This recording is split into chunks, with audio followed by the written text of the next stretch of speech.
Hello student, my self doctor Rakesh और आज हम लोग डिस्कस करने वाले हैं फीमेल रिप्रोडक्टिव सिस्टम के बारे में कि फीमेल रिप्रोडक्टिव सिस्टम में कौन कौन सा ऑर्गन होते हैं और कैसे कैसे ऑर्गन्स होते हैं और उसका शेप कैसा होता है और कैसे दिखते हैं, ये सब चीज हम लोग आज देखने वाले हैं। तो फीमेल रिप्रोडक्टिव सिस्टम में जो मेन ऑर्गन है, एसेसरी में तो हमारा ब्रेस्ट चला जाएगा एसेसरी ऑर्गन में, लेकिन जो एसेंशियल ऑर्गन है जो बहुत ज्यादा इंपॉर्टेंट है वो सब क्या है। तो सबसे पहले हमारा one uterus, then cervix, then vaginal canal. Canal that means a hole, canal vaginal is a whole.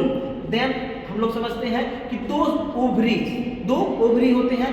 इतने ही हमारे फीमेल रिप्रोडक्टिव सिस्टम के ऑर्गन हैं। इस चीज को पिक्चराइज हम लोग समझते हैं, इस चीज को देख सकते हैं। ये फीमेल रिप्रोडक्टिव सिस्टम का अगर इस एंगल से देखेंगे तो two ovaries, where is uterus, then this is a posterior part of uterus and this is anterior part of the uterus.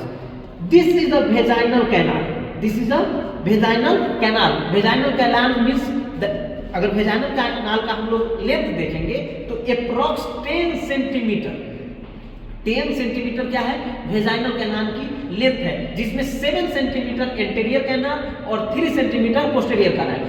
जिसमें कुछ किताब में अगर चलेंगे तो 12 सेंटीमीटर दिया गया है और कहीं कुछ किताब में 10 सेंटीमीटर लेंथ वेजाइनल का दिया गया है। इसके पोस्टीरियर एंगल में देखा जाए तो ये जो स्पेस है, जो यूट्रस के पीछे के जो स्पेस दिख रहे हैं जो कि एनस है, ये अगर रेक्टम है हमारा तो इस बीच का जो स्पेस है इसको पीओडी बोलते हैं। POD that means pouch of Douglas. जब यूट्रस में बेबी इम्प्लांट होगा तो पीछ बेबी के लिए तो स्पेस चाहिए, तो कुछ एंटीरियरली जो आगे की तरफ एब्डोमेन निकलेगा और कुछ यूट्रस का पार्ट जो पीछे की तरफ जाएगा जिसको पाउच ऑफ डगलस बोलते हैं। इसीलिए तो फीमेल जब 8 मंथ 7 मंथ के प्रेग्नेंट होती है तो उस समय कॉन्स्टिपेशन होता है। रीजन, जब इसमें बेबी इम्प्लांट होगा, यूट्रस में बेबी इम्प्लांट होगा तो ये पीछे की तरफ जाएगा तो धीरे धीरे क्या होगा, रेक्टम को प्रेस करेगा, यानी कि ये जो कैनाल है वो क्या हो जाएगा, प्रेस हो जाएगा, कुछ ऐसे दब जाएगा। तो बताइए स्टूल निकलेगा, इसी को बोलते हैं हम लोग कॉन्स्टिपेशन। तभी जाकर के फीमेल को 9 मंथ में 8 मंथ में कॉन्स्टिपेशन होता है। वेजाइनल कैनाल के बाद यूट्रस हम लोग देख लिए। अब एंटीरियरली देखते हैं हम लोग, जब सुपरविजन देखेंगे तो ये दैट इज पेल्विक एरिया। इसको क्या बोलते हैं हम लोग, पेल्विक एरिया, जिसमें जो है प्यूबिक हेयर जितने भी होते हैं ये सब पर प्यूबिक हेयर होंगे। उसके बाद इसमें देख सकते हैं 2 होल्स है इन वेजाइनल में। तो सबसे ऊपर वाला जो होल है जिसको यूरेथ्रल ओपनिंग बोलते हैं दैट इज ये देखिए, ये कहां से कनेक्ट रहेगा हमारा, यूरिनरी ब्लैडर से, यूरेथ्रा होते हुए यहाँ पर ऊपर वाला होल को यूरेथ्रा। दैट इंफीरियर एंगल जो पेरिटोनियम के ऊपर नीचे वाला ये है हम लोग का वेजाइनल ओरिफिस। इसको क्या बोलते हैं, वेजाइनल ओरिफिस। देन इसको क्या बोलते हैं, पेरिटोनियम। ये पेरिटोनियम का जो साइज होता है अप्रॉक्स 4 सेंटीमीटर, यानी कि वेजाइनल कैनाल से एनस की दूरी कितना है, 4 to 5 सेंटीमीटर, 4 to 5 सेंटीमीटर। यहीं पे एपिसियोटोमी जब होगा, जब डिलीवरी होने वाला रहेगा तो वेजाइनल कैनाल से जो नीचे इंफीरियर एंगल से ये that is a major part, यानी कि जो बड़ा पार्ट है वो लेबिया माइनोरा मेजोरा और this is a labia minora. इधर माइजोरा, लेबिया माइजोरा और इधर लेबिया माइनोरा। जिधर छोटा पार्ट है वो माइनोरा है और जिधर बड़ा पार्ट है। ऊपर से देखा जाए तो इसको क्लाइटोरिस बोलते हैं, यानी कि यूरेथ्रा के जस्ट ऊपर वाले पार्ट को क्या बोलते हैं हम लोग, क्लाइटोरिस। और नीचे वाले पार्ट में जैसे अगर वेजाइनल ओरिफिस को अगर देखा जाए तो पूरा इसका जो लेंथ है उसके नीचे, जब भी आप लोग फॉलेज कैथेटर भी लगाएंगे तो कहाँ, यूरेथ्रा ऊपर वाले होल में, और नीचे वाले ओरिफिस में क्या करते हैं हम लोग, वेजाइनल कैनाल। सेक्सुअल इंटरकोर्स के लिए है, डिलीवरी के लिए है, ये दोनों चीजें इसका।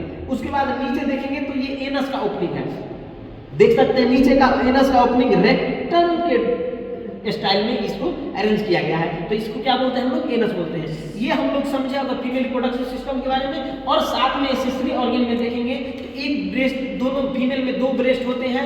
अगर एक ब्रेस्ट होते हैं उस डिजीज के कंडीशन में कभी कभी ऑपरेशन के कैंसर, ब्रेस्ट कैंसर के केस में हम लोग इसको डिजल्व। इसमें जो होते हैं अप्रॉक्स 10 to 12 लोबुल्स होते हैं, जिसके अंदर, जिस लोबुल्स के अंदर मिल्क का फॉर्मेशन होता है, जिस लोबुल्स के अंदर। अब हम लोग नेक्स्ट पार्ट को हम लोग समझते हैं बाय द, सबसे पहले जब फर्टिलाइज्ड हो गया, जब सेक्सुअल इंटरकोर्स, जब ओव्यूलेशन के समय फर्टिलाइज होता है तो सबसे पहले हमारा प्लेसेंटा का फॉर्मेशन कुछ इस तरह का प्लेसेंटा का स्ट्रक्चर है, that is a base part of placenta. इधर क्या है बेस, जब एंटेरियरली रहेगा तो सर्विक्स पर ये रहेगा, जब बच्चा सेफेलिक प्रेजेंटेशन रहेगा, जब ब्रीज प्रेजेंटेशन रहेगा तो ये जो हेड है ये क्या होगा अपर की तरफ हो जाएगा, तो वहाँ डिलीवरी में दिक्कतें हो सकती है। ये आप लोग लेबर देख सकते हैं, 6th stage of the labour, labour that means delivery of the baby. Labour को क्या बोलते हैं, जब बेबी बाहर निकलता है जो पेन होता है उसको क्या बोलते हैं हम लोग लेबर बोलते हैं, ठीक है। जब 6th स्टेप बाय स्टेप 5 ये 7 स्टेज होते हैं अप्रॉक्स कितने 7 स्टेज में, ठीक है ना, सब अलग अलग स्टेजेज हैं। देखिए किस तरह से ये 5th स्टेज है, तो 5th स्टेज में हेड बाहर है, बाकी चीजें अंदर है, नेक इसमें बाहर नहीं आएगा। फिर हम लोग 4th स्टेज को समझते हैं, देखिए ये सिर्फ open the vaginal canal approx 10 centimetre यानी कि 4 फिंगर कहने का क्या मतलब है कि 10 सेंटीमीटर वेजाइना का, यानी कि इस डायग्राम से समझते हैं, ये जो इंफीरियर एंगल है ये अप्रॉक्स 10 सेंटीमीटर इस तरह से ब्रॉडली ओपन होगा, इस तरह से 10 सेंटीमीटर, देन बेबी बाहर आएगा, देन बेबी हम लोग का बाहर आएंगे।